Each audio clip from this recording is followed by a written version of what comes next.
Our next inductee is an incredible baseball player and civil rights pioneer, the Reverend Bill Greason, celebrating the 65th anniversary of breaking Oklahoma's pro sports color barrier this year. Greason's inductee sponsors are the law firm of Crowe and Dunlevy, Perry Publishing and Broadcasting, and the Oklahoma City Dodgers. Here's Bill Greason on videotape.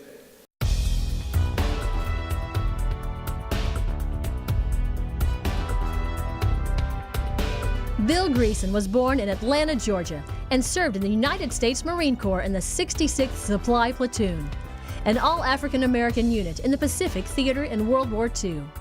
He took part in the Battle of Iwo Jima. After the war, Greason played professional baseball in the Negro Leagues for the Nashville Black Vols, Asheville Blues, and Birmingham Black Barons, where he was a teammate of Willie Mays. In 1952, Greason broke the Oklahoma City baseball color barrier and became the first African-American member of the Oklahoma City Indians of the AA Texas League. Known as Oklahoma City's Jackie Robinson, Greason won 9 of his 10 decisions and posted a 2.14 earned run average in 1952. After another successful year in Oklahoma City, in 1953, Greason was acquired by Major League Baseball's St. Louis Cardinals, where he became the team's second African-American player and first African-American pitcher. Greason appeared in 3 games for the 54 Cardinals, 2 as a starting pitcher and 1 in relief. In his final Major League game, he pitched a scoreless inning of relief against the New York Giants. He spent the remainder of his professional baseball career in the upper levels of the minor leagues in the Cardinal farm system, retiring after the 1959 campaign. After baseball, Greason studied for the ministry at Birmingham Baptist Bible College and Samford University. He became a member of the 16th Street Baptist Church and a pastor of Bethel Baptist Church of Birmingham, Alabama. In 2011, Greason was presented with the Lifetime Achievement Award at the annual Alabama Black Achievement Awards Gala. We are honored to induct William Henry Bill Greason into the Oklahoma Sports Hall of Fame.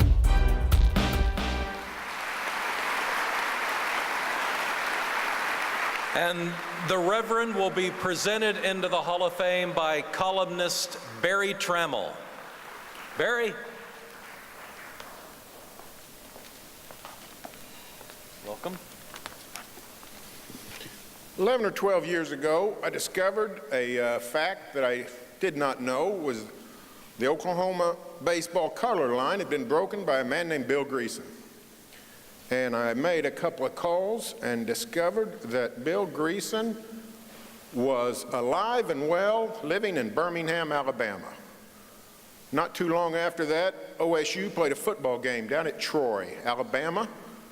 And I was on my way to Birmingham, and I called the number I had for Bill Greason and asked him if I could stop by and visit. And he said, sure, I'm pastoring a church, the Bethel Baptist Church, come by and see me there. And I walked into his office hoping to get some old baseball stories. Instead, I walked into an American treasure. I don't know what Jimmy Humphreys, what kind of investigation he did in 1952 when he decided to sign Bill Greason to a baseball contract. I don't think he put the time and effort into it that Ranch Rickey put into signing Jackie Robinson with the Brooklyn Dodgers. But he got the same result. He got a man of character, he got a man of great spirit, he got a man of great humor, and a man of great charm. Before Clara Looper and her brave students staged the sit-in at Katz Drug Store, before Chester Pittman broke the color line of OSU football in 1958, before Prentice Gott broke the OU football color line in 1957, before Capitol Hill and Douglas staged their historic integrated football game in 1955, Bill Greason broke the color line in Oklahoma baseball in 1952. And from all the sources then and anybody that knows him now, he broke it with class and dignity and an endearing charm.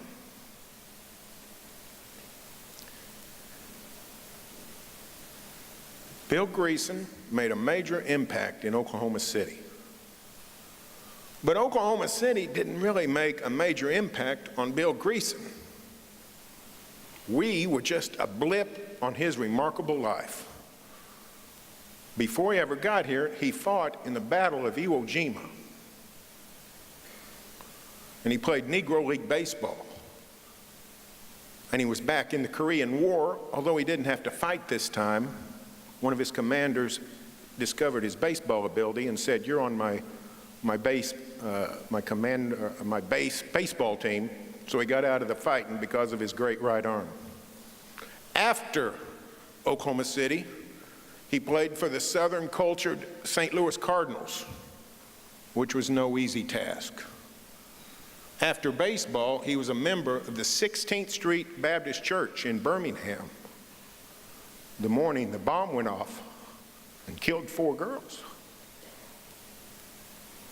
In 1969, he became the pastor of the Bethel Baptist Church. He's still the pastor, and he can still deliver a sermon. If you don't believe it, you should have been at St. John Missionary Baptist up on North Kelly yesterday morning. He's 92 years old, and he's got the wisdom of a 92-year-old. But he's got the looks of a 72-year-old. He's got the health of a 52-year-old. And he's got the spirit of somebody who is ageless and timeless. He did us a great service 65 years ago, helping us move down the road to what we ought to be. He's done a great service by coming back into our lives, and he's here tonight. It's my honor to present for induction into the Oklahoma Sports Hall of Fame, the Reverend Bill Greason.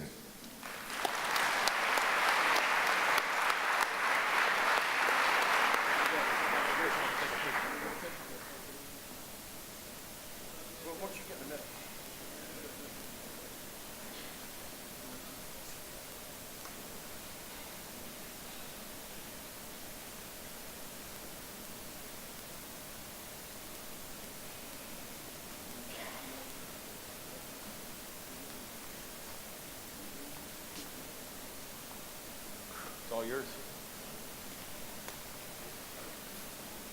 Well, how can I say thanks for all the good things God has done for me? Boy, if I had this crowd Sunday at Bethel, we'd have a time. It's just good to be here. I'm so grateful to all who have made it possible for me to come and share. I want to thank your loving mayor for being so kind, Berry Tramel. And I have a friend to my right over there who's pursued me for 10 years, Mark House. Mark, stand up. All of my friends ain't black.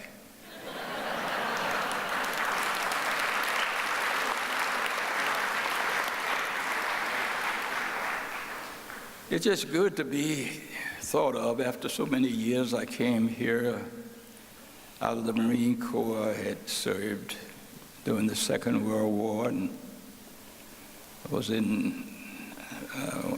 re-enlisted after I came out, thinking there wouldn't be another war. But the Korean War broke out, and I had to go back.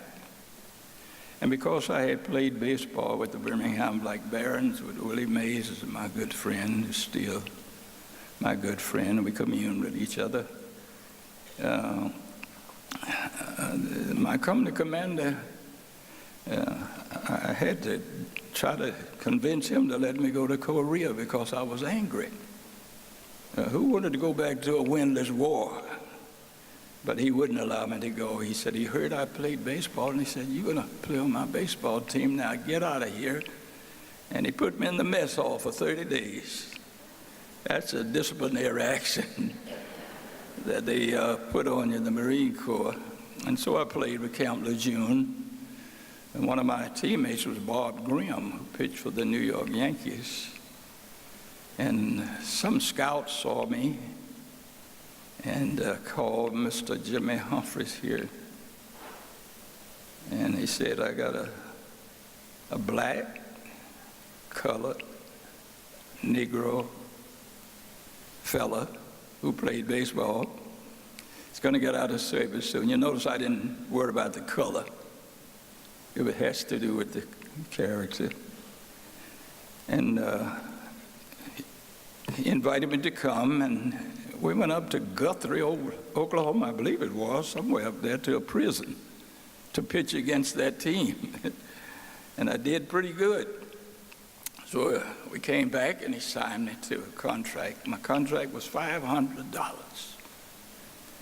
And he gave me a couple of thousand for bonus. And after he talked with me about giving it to me, he said, now I'll tell you what I'm going to do, Bill. I'm going to give you $1,000 now. If you stay with us 30 days, I'll give you $500 more. If you stay the rest of the season, I'll give you the last $500. But we got to take tax out of it, so that $1,000 amounted to about $800. But I was not interested so much in the money. I just wanted to play professional baseball. I had a chance to play with the Oklahoma City Indians in 1952, and we came up one game shy of playing in the Dixie World Series, the Dixie Series, which was a Southern League team, I believe, and I didn't mind that. And the next year, I thought I was going to get a raise. I won 9 games, lost 1, and my earned run average was 2.14. He gave me the same thing. He gave me other $500. And I'm thankful to a couple of fellows here, Barry and Mark, who had me back out here a few years ago. And he gave me the other $500 Mr. Humphrey owed me. Yes, thank you so much for that. But I'm so grateful to all of you, the Sports Hall of Fame committee, for feeling sorry for me and having me to come back out here at such a time in my life. I'm 92 years old. Thank God for that. Been pastoring a church.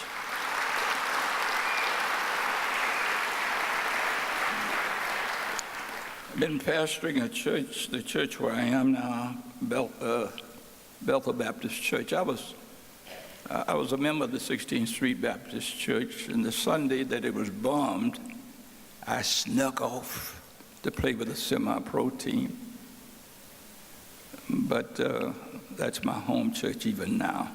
And whenever I'm on vacation, I go back and they allow me to preach. Boy, this would have been a great congregation. Don't you want to go back to Birmingham and kind of help us out a little? But that's my home church, and I've been in Bethel over 47 years. And I'm still breathing by the grace of God. I thank God.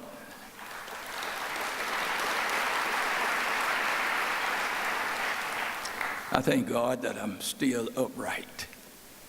Dr. Jemison of the St. John Baptist Church here in Oklahoma City invited me on yesterday to come and share a service with them. And I hope I didn't mess up too much. I tried to tell them about a God who loves us in spite of us. And I'm so happy to be with you tonight. Boy, when I get back, I'm going to be somebody. Let me again thank this mayor of yours. He's a gracious fellow, kind. Where's that other this little fellow right here? I want to thank all of you for being so kind to me and putting up with me. This has been a glorious time. And I have about 3 or 4 of our beautiful young ladies who came here to be with us. I believe they're over at that table over there. Would you all stand? Let them see you. You came all the way to see me.